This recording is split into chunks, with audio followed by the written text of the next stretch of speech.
नमस्कार। जानते हैं, कभी कभी ना एक छोटी सी कहानी हमें बहुत बड़ी बड़ी बातें सिखा जाती है। आज हम यही देखेंगे कि कैसे उम्मीद और शिक्षा मिलकर मुश्किलों से बाहर निकलने का रास्ता बना सकती हैं। और ये सब एक कहानी से शुरू होता है। तो हमारी कहानी का नाम है उम्मीद की रोशनी। देखिए, ये सिर्फ शब्द नहीं है, इसमें एक पूरी भावना छिपी है जो हमें इस सफर पर आगे ले जाएगी। तो चलिए मिलते हैं राहुल से, एक ऐसा लड़का जिसका गांव भले ही छोटा था पर उसके सपने, उनकी कोई सीमा नहीं थी। आइए जरा और करीब से जानते हैं उसकी कहानी। सोचिए राहुल का हर दिन कैसा रहा होगा। एक तरफ खेत का पसीना, दूसरी तरफ किताबों से लगाव, पर उसके अंदर ना एक बहुत मजबूत विश्वास था जो उसे रोज हिम्मत देता था। और वो विश्वास क्या था? यही कि एक दिन ये मेहनत जरूर रंग लाएगी। ये सिर्फ कहने की बात नहीं थी, ये उसका मूल मंत्र था। जब गांव वाले सवाल उठाते थे ना, तो यही उसका जवाब होता था। क्या गजब का आत्मविश्वास था। अच्छा, तो राहुल की कहानी तो एक मिसाल है, लेकिन चलिए अब जरा बड़ी तस्वीर देखते हैं। उन सिस्टमिक प्रॉब्लम्स को समझते हैं जिनका सामना राहुल जैसे न जाने कितने लोगों को करना पड़ता है। ये लड़ाई सिर्फ एक इंसान की नहीं होती। इस चीज को समझने के लिए एक बहुत जरूरी कॉन्सेप्ट है सामाजिक गतिशीलता, यानी सोशल मोबिलिटी। अब ये कोई भारी भरकम शब्द नहीं है, इसका सीधा सा मतलब है कि किसी समाज में लोगों को आगे बढ़ने के, अपनी हालत सुधारने के कितने बराबर मौके मिलते हैं। तो वो कौन सी रुकावटें हैं जो रास्ता रोकती हैं, खासकर ग्रामीण इलाकों में? देखिए, सबसे पहले तो है पैसों की तंगी यानी गरीबी, फिर अच्छे स्कूलों की कमी, इंफ्रास्ट्रक्चर की दिक्कतें, लड़कियों के लिए मौकों की कमी, और हाँ, वो सामाजिक सोच जो पढ़ाई से ज्यादा मजदूरी को जरूरी मानती है। और पता है सबसे बड़ी बात क्या है? ये सब चीजें ना एक दूसरे से जुड़ी हुई हैं, एक ऐसा जाल बुन देती हैं जिससे निकलना बहुत मुश्किल हो जाता है। तो सवाल उठता है कि इस चक्र को, इस जाल को तोड़ा कैसे जाए? जवाब एक बहुत ही पावरफुल चीज में छिपा है, और वो है शिक्षा। और ये सिर्फ कोई कही सुनी बात नहीं है, रिसर्च भी यही कहती है। शिक्षा वो सबसे ताकतवर औजारों में से एक है जो गरीबी के इस चक्र को तोड़ सकती है। ये लोगों को वो हुनर और ज्ञान देती है जिससे वो बेहतर मौके पा सकते हैं, और न सिर्फ अपनी बल्कि अपने पूरे समाज की जिंदगी बदल सकते हैं। चलिए अब एक असली दुनिया का उदाहरण देखते हैं कि ये बातें सिर्फ किताबों में नहीं हैं। और इसका एक बहुत बढ़िया उदाहरण हमें भारत की फिजिकल रिसर्च लेबोरेटरी से मिलता है। ये लोग एक स्कॉलरशिप चलाते हैं जिसका नाम है विकास।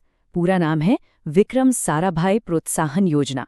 और इसका मकसद बिल्कुल साफ है, राहुल जैसे होनहार बच्चों तक पहुंचना, जो दूर दराज के इलाकों से हैं, जिनके पास पैसे की कमी है, और उन्हें वो सहारा देना जिसकी उन्हें सबसे ज्यादा जरूरत है। और ये कोई छोटी मोटी मदद नहीं है। सोचिए, हर चुने हुए स्टूडेंट को 4 साल में कुल 1 लाख रुपए दिए जाते हैं।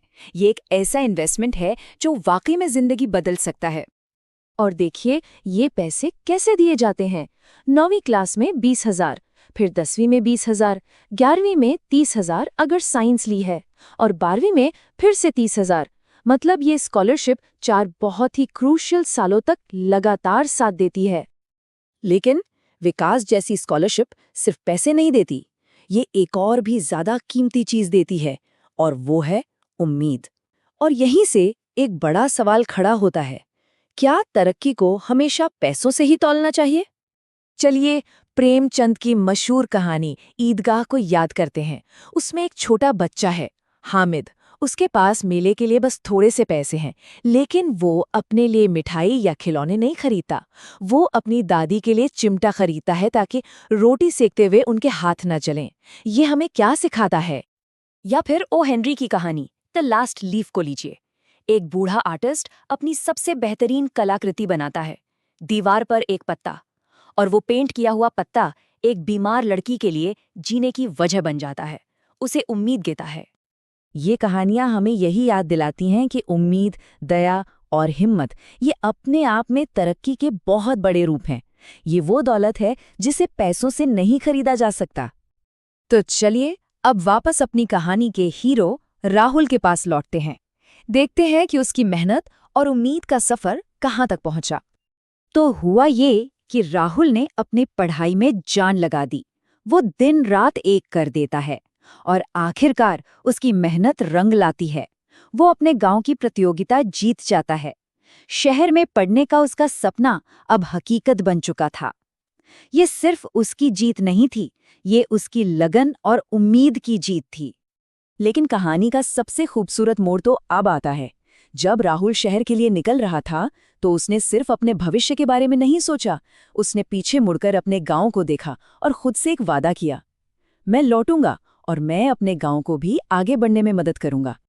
राहुल का ये वादा सीधा सीधा ग्रामीण विकास की भावना से जुड़ता है।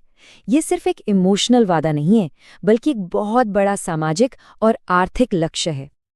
और यही तो है तरक्की का असली मतलब, है ना? कि जब आप सीढ़ी चढ़ें तो सिर्फ ऊपर का नज़ारा देखने के लिए नहीं, बल्कि इसलिए ताकि आप दूसरों का हाथ पकड़कर उन्हें भी ऊपर खींच सकें। तो आज हम इस सवाल के साथ रुकते हैं, जब एक इंसान आगे बढ़ता है तो वो अपने साथ पूरे समाज को कैसे ऊपर उठा सकता है? ये एक ऐसा सवाल है जो हमारी निजी कामयाबी को सबकी भलाई से जोड़ता है, और शायद यही उम्मीद की असली रोशनी है।